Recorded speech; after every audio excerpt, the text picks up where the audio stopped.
राष्ट्रगीत के 150 वर्ष पूरे होने पर हो रही महत्वपूर्ण चर्चा में गर्व के साथ एक भारतीय होने के नाते मैं अपने विचार रखना चाहती हूँ। सदन में इतिहास को तोड़ मरोड़ कर पेश करके फिर से मुस्लिम तुष्टीकरण के नाम पर भारतीय मुसलमानों को कटघरे में खड़े करने की कोशिश की जा रही है। लेकिन मैं सदन में बताना चाहूँगी कि हम भारतीय मुसलमान जिन्ना के आह्वान को ठुकराकर अपने इस प्यारे वतन की मिट्टी के साथ मजबूती से जुड़े रहे। हमने महात्मा गांधी, बाबा साहब डॉक्टर भीमराव अंबेडकर, रविंद्रनाथ टैगोर जी, सुभाष चंद्र बोस जी, मौलाना अबुल कलाम आज़ाद, अशफाक उल्लाह खां साहब के विचारों को अपनाया। हम भारतीय मुसलमान इंडियंस बाय चॉइस हैं, बाय चांस नहीं। वंदे मातरम के किन छंदों को राष्ट्रगीत के तौर पर अपनाया जाए, यह फैसला सर रविंद्रनाथ टैगोर और सुभाष चंद्र बोस जी जैसे नेताओं के परामर्श के बाद हुआ। क्या अब हम उन महान नायकों की समझ पर प्रश्न चिन्ह उठाएंगे? उन्हें देश को बांटने वाला और तुष्टीकरण करने वाला कहने का पाप करेंगे? उन महान हस्तियों ने वंदे मातरम के उन छंदों को अपनाया जिन्होंने देश के हर वर्ग, हर धर्म के मानने वालों को एक सूत्र में पिरोने का काम किया। और मैं एक घटना आप लोगों के सामने रखना चाहती हूँ।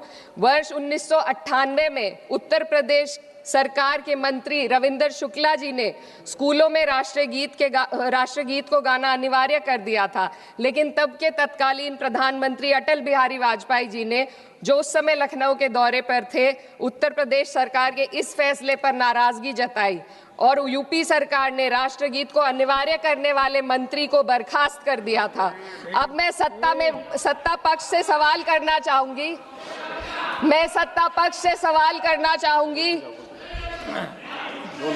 बोलने दीजिए। मैं सत्ता पक्ष से सवाल करना चाहूंगी कि जो विजन आजादी के समय के लोगों का था राष्ट्रगीत को स्वेच्छा पर छोड़ने का, उसी का अनुसरण माननीय अटल बिहारी वाजपेयी जी ने किया, तो क्या वे भी मुस्लिम तुष्टीकरण कर रहे थे? जी नहीं, अटल बिहारी वाजपेयी जी राजधर्म निभा रहे थे। देश में सब धर्मों को एक साथ लाना, सबके जज्बात का एहसास करना ही सबसे बड़ा राष्ट्रवाद है। माननीय अध्यक्ष महोदय, आज हमें वंदे मातरम के असली भाव को समझना जरूरी है। यह गीत तो देश के जल, जंगल, जमीन, हरियाली और निर्मल हवा की वंदना को समर्पित है। यह भारत की जन जन की मंगल कामना करता है कि भारत का हर नागरिक स्वस्थ रहे, सुरक्षित रहे और सम्मान के साथ जी सके। सुजलाम सुफलाम का अर्थ है, सुनिए, ऐसा देश जहां स्वच्छ और पर्याप्त जल हो, जहां नदियां जिंदा हो, बहती हो, जीवन देती हो। अध्यक्ष महोदय, लेकिन अब जरा यमुना का हाल देखिए। दिल्ली प्रदूषण नियंत्रण समिति की 2025 की रिपोर्ट बताती है कि यमुना के कई हिस्सों में बीओडी स्तर 127 mg पर लीटर है तक पहुंच चुका है, जबकि किसी जीवित नदी के लिए ये 3 mg पर लीटर से कम होना चाहिए। ये सिर्फ नदी का संकट नहीं है, ये किसान का संकट है। नमामि गंगे के नाम पर हजारों करोड़ रुपए खर्च हो गए, लेकिन सच्चाई ये है कि आज भी गंगा और यमुना के किनारे किसान मजबूरी में उसी जहरीली पानी से खेती कर रहा है। वही जहर अनाज में उतरता है और वही जहर किसान की जिंदगी को धीरे धीरे खत्म कर देता है। अध्यक्ष महोदय, जब पानी जहर हो जाएगा तो सुजलाम कैसे होगा? जब किसान बर्बाद होगा तो सुफलाम कैसे होगा? मलयज शीतलम, मलय का अर्थ है मलय पर्वत से बहने वाली ठंडी, सुगंधित, चंदन जैसी हवा जो जीवन देती है, बीमारी नहीं। आज मैं इस सदन से पूछना चाहती हूँ, क्या आज के भारत की हवा मलयज शीतलम है? नहीं अध्यक्ष जी, बस संसद से बाहर कदम रखिए, एक गहरी सांस लीजिए। ये चंदन की महक नहीं, ये जहर है जो आपके हमारे फेफड़ों में उतर रहा है। दुनिया के 20 सबसे प्रदूषित शहरों में से 13 भारत में है। दिल्ली की हवा में सांस लेना मानो रोज 20 सिगरेट पीने जैसा हो। भारत हर साल सर्दियों में जहरीली हवा के प्रकोप में घिर जाता है। AQI गंभीर स्तर पर आ जाता है।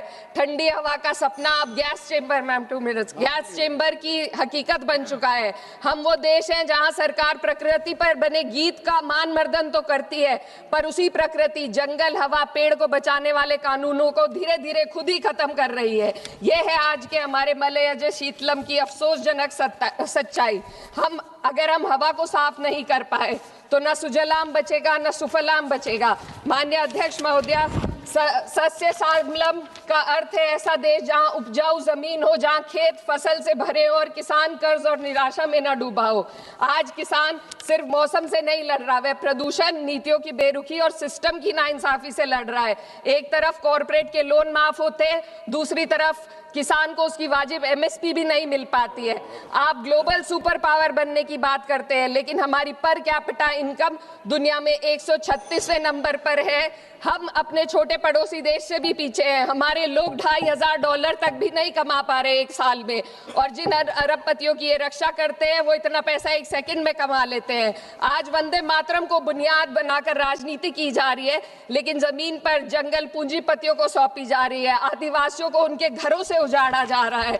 मातरम में जो मात्रा माता है वे सिर्फ मातृभूमि की वंदना नहीं, वे इस धरती की हर नारी, वे इस देश की हर बेटी, हर महिला के सम्मान की बात भी करता है। लेकिन आंकड़े अगर आप देखेंगे, एनसीआरबी की हाल की रिपोर्ट के अनुसार, मैम जसवंत के अनुसार देश में हर वर्ष लगभग 30,000 से अधिक बलात्कार हो रहे हैं, यानी एक दिन में 80 से अधिक महिलाएं यौन हिंसा का शिकार होती हैं। और ये सिर्फ दर्ज मामले हैं। जब जम्मू कश्मीर की एक बच्ची हिंसक अत्याचार का शिकार होती है, जब सत्ता से जुड़े लोगों पर आरोप लगते हैं और कार्रवाई वर्षों लटक जाती है, जब उन्नाव की पीड़िता लखनऊ के दरबार में इंसाफ को लेकर अपनी जान देने पर आमादा होती है, जब बिल्किस बानो के अपराधियों का सरकार के लोग द्वारा स्वागत किया जाता है, तो ये घटनाएं वंदे मातरम की आत्मा पर चोट पहुंचाती है। मैं अध्यक्ष महोदया बस यही कहना चाहती हूँ अपनी बात को अंत में रखते हुए कि वंदे मातरम सिर्फ अतीत की ललकार नहीं, ये वर्तमान की जिम्मेदारी है, ये आत्म मंथन की घड़ी है। यही समय है कि हम वंदे मातरम को सिर्फ नारा नहीं, नीति और जिम्मेदारी बनाएं। और अपने जज्बात को मैं आलमा इकबाल साहब के तराना हिंद के साथ इस सदन में रखना चाहती हूँ कि सारे जहां से अच्छा हिंदुस्तान हमारा, हम बुलबुले हैं इसके, ये गुलसिता हमारा, मजहब नहीं सिखाता, आपस